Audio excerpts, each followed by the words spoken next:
अस्सलाम वालेकुम पाकिस्तानियों। आज अडियाला जेल के अंदर साइफर केस के अंदर और इलेक्शन कमीशन तोहिन केस के अंदर इमरान खान साहब से हमारी मुलाकात हुई। आज बड़ी तफसीली मुलाकात थी, उन्होंने बड़े अपने ख्यालात का खुल के इजहार किया। और आज सबसे पहले इलेक्शन कमीशन का केस था, उसमें जो इलेक्शन कमीशन की नामयाद तोहिन, जो उनकी बुनियादी तौर पर तोहिन बनती नहीं है, जो उनका काम है इलेक्शन कमीशन का वो तो कर नहीं रहे, और उस पर अगर सवाल उठा दिया जाए तो तोहिन बना दी जाती है।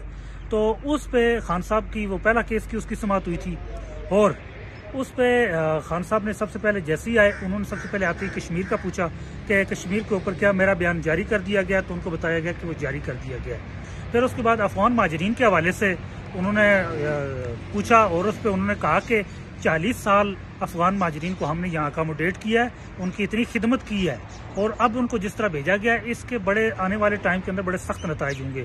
बल्कि मैं तो जो पाकिस्तान के अंदर मुकीम बंगाली और बिहारी माजरीन हैं उनको भी हकूक देने के हक में हूँ कि वो भी बतौर इंसान उनका भी हक है कि वो बगैर रियासत के बगैर शरीयत के रह रहे हैं, तो उनको भी हकूक दिए जाएँ।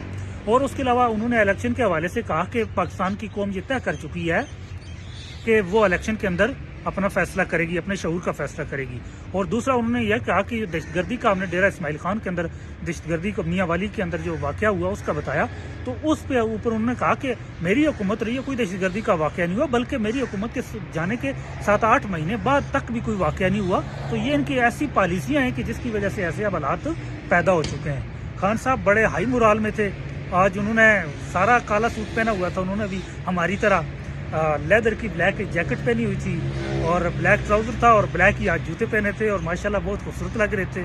और उन्होंने बताया कि मैंने जेल के अंदर बहुत कुछ सीखा है और मैंने बहुत किताबें पढ़ी हैं, बहुत चीज़ों का तजिया किया है, और मैं अब पहले वाले इमरान खान से बिल्कुल जो है वो मुख्तलफ हूँ।